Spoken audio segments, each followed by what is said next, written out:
Alright, so what we're doing here today is we are going to focus on the brushes and layer masks and how they work together to create some really cool looks. Now this is a little bit more of an advanced tutorial from what we've done this week. There's a lot going on, so feel free to pause this video at any point that you need to slow down, okay? I move a little quick, I apologize, it's just the way I work. So pause the video where needed.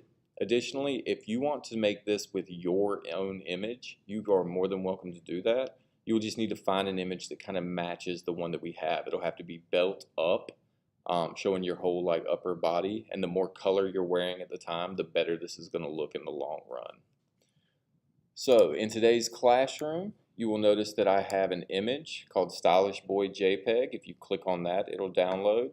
There's also one called Smoke Brush ABR. If you click on that, it's going to download this ABR file. So think of that as like a brush, basically.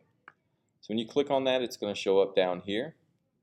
And then if you click on it again, it'll automatically install this inside of Photoshop. Okay, I'm going to show you how to get these brushes so that you can kind of play around with this on your own. There will also be a link down here that'll show you how to get to these brushes. I don't have it at the moment, but I will. Alright, so once you've clicked on that, what should happen if you're in Photoshop and you look at your brushes, when you scroll to the bottom, you should see something like this that says 20 smoke brushes.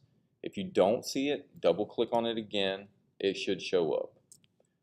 Now, the image that we're going to work with today is of this guy kind of standing here looking like he's too cool for school.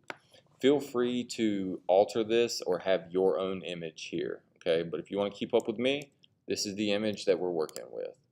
So I want you to get your quick selection tool, which looks like this. It should be underneath your object selection tool. Hit W if you're unsure. Remember, your control panel at the top controls this tool, whether you're selecting or deselecting. And I want you to make a rough selection of this guy, okay? Now, it doesn't have to be perfect. I'm never looking for perfect in these worksheets. Close is good.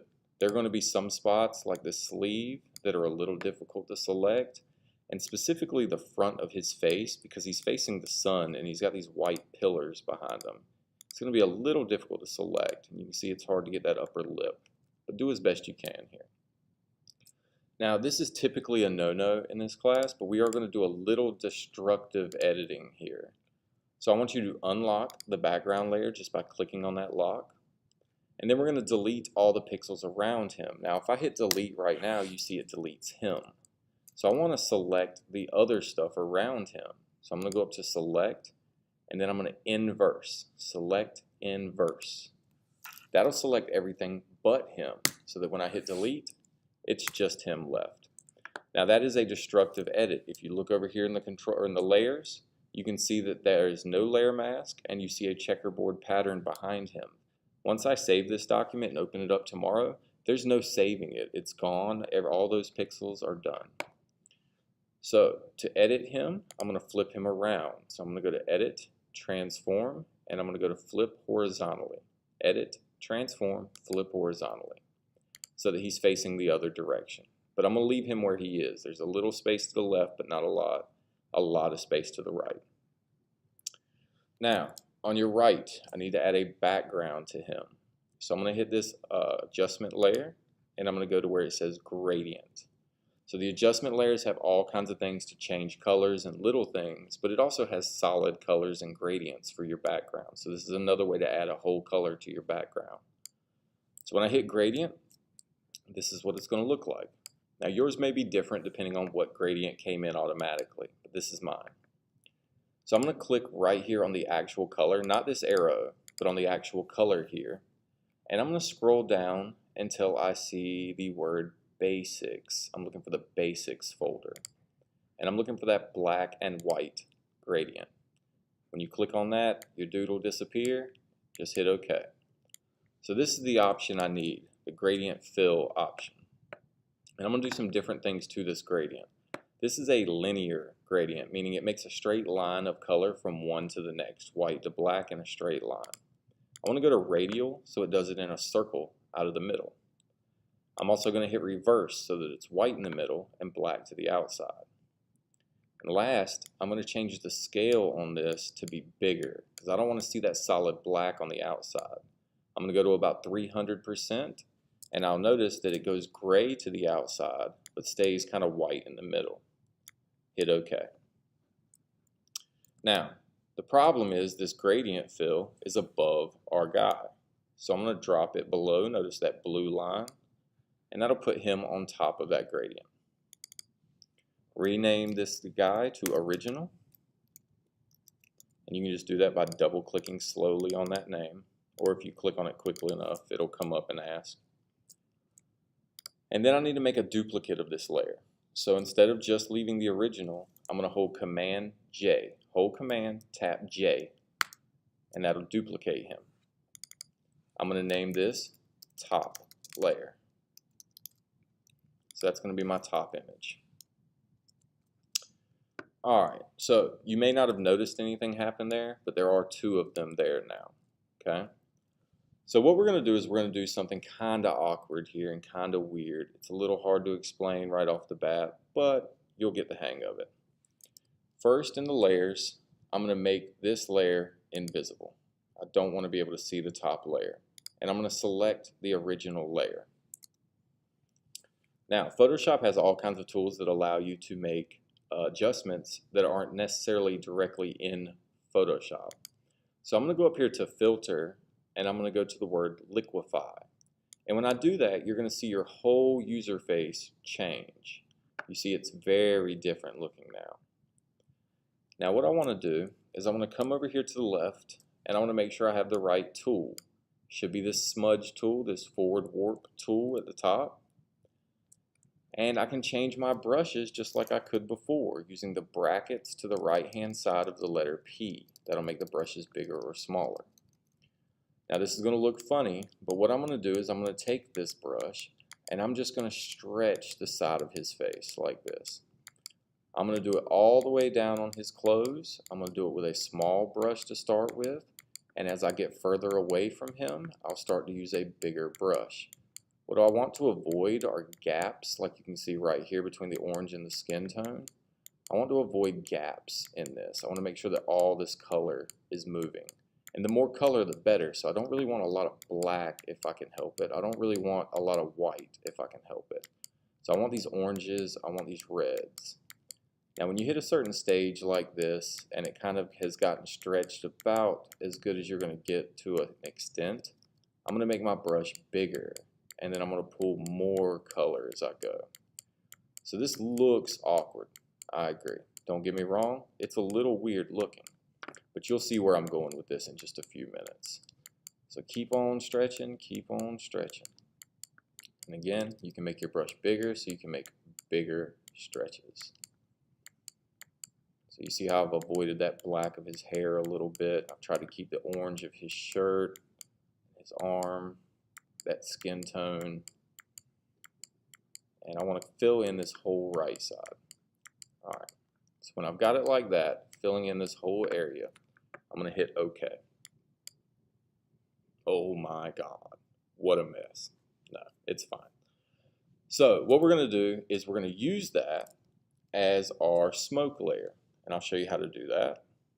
We're going to grab our layer mask right here, and I'm going to add a blank layer mask to it. Anytime you see this white box to the right of an image, it is a layer mask. So even here on the gradient, that's a layer mask too. Be careful because you only want one of these. If you accidentally hit another one, this is going to counteract this one and you're going to end up in a big mess. So just keep it on one. Next, I'm going to go to my left and I'm going to go to my gradient tool right here, G, and I'm going to get my paint bucket tool. Find the paint bucket tool underneath the gradient tool. Make sure your forecolor is black.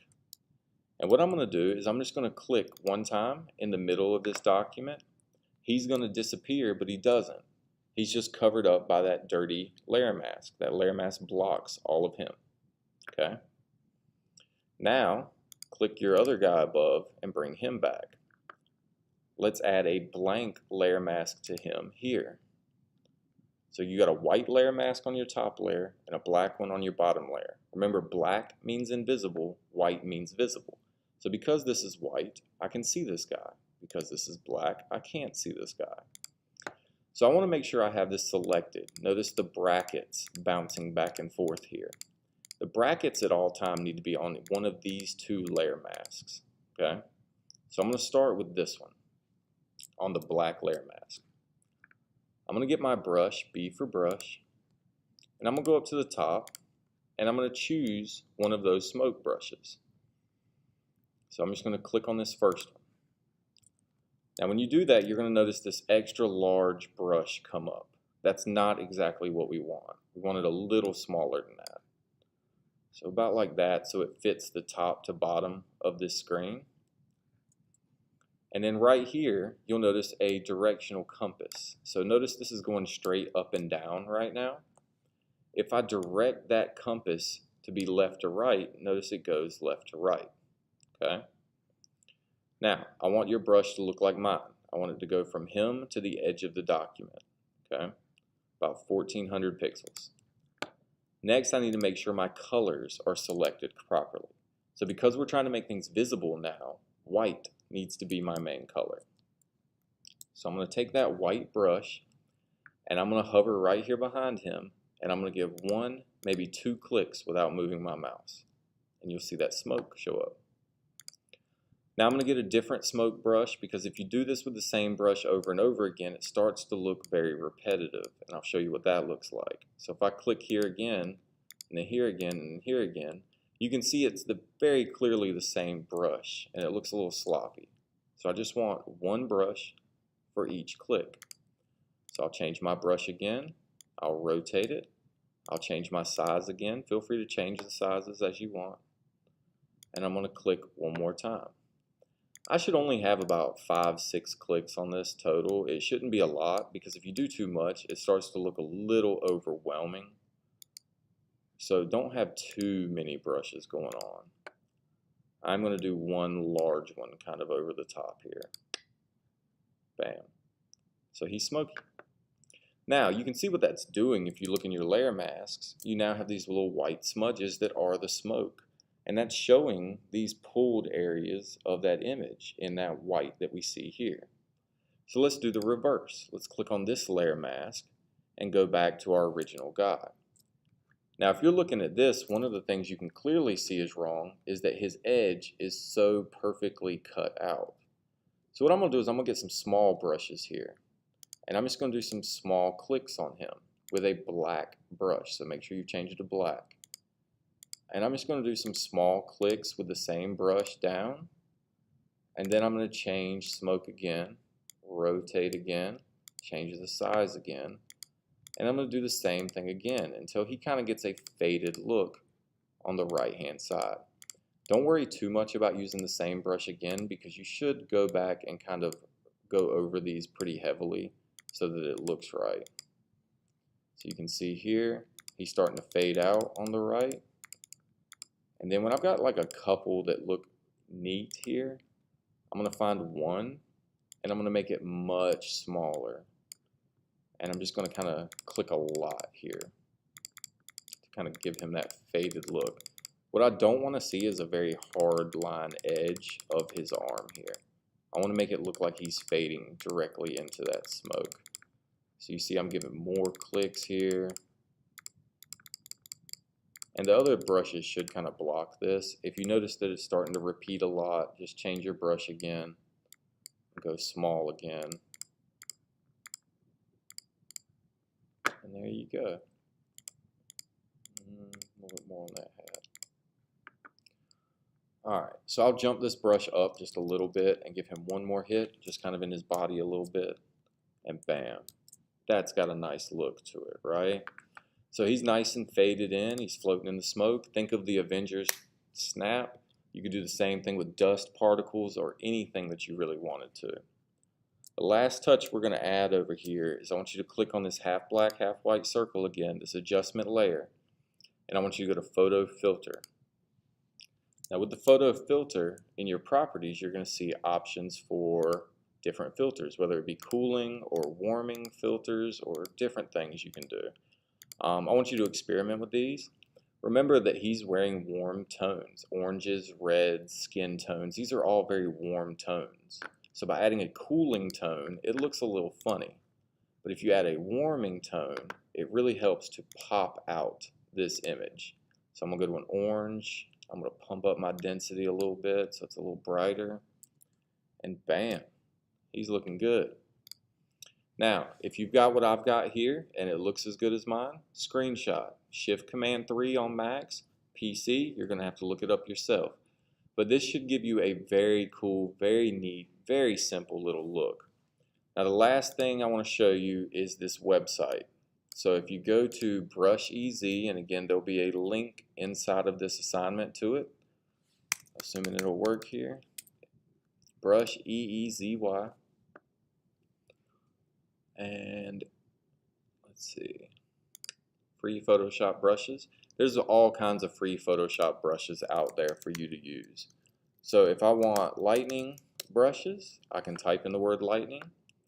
It'll give me options. Not download them and see what you like. You see it says free download. I'll click on that. It'll automatically download in a moment. And down here at the bottom, it may come up as an ABR file. It may come up as a zip file that has that ABR file in it. Like you can see, this one is a zip. So when I click on that, it will open that folder. I'll give it a second here. It'll unzip that folder, which is what this is doing, and it'll show me what's in that folder. And what's in that folder should have an ABR file, a brush. There it is right there. A quick double click on that, assuming my computer wants to work, will install that brush into your brushes. All you'll have to do is go right to Photoshop and you'll be ready to use it. So if I didn't want this to be smoke and I wanted this to be lightning instead, I could do that. It's not that difficult, okay? So just as a pure example here, if I click on that layer mask, get white, and go down to the 20 lightning brushes I just got. Ooh, that's a big brush. I can angle this. Ugh, that is ugly. Let me get a different brush. Like I said, you get what you pay for. Free things are like that. That looks better.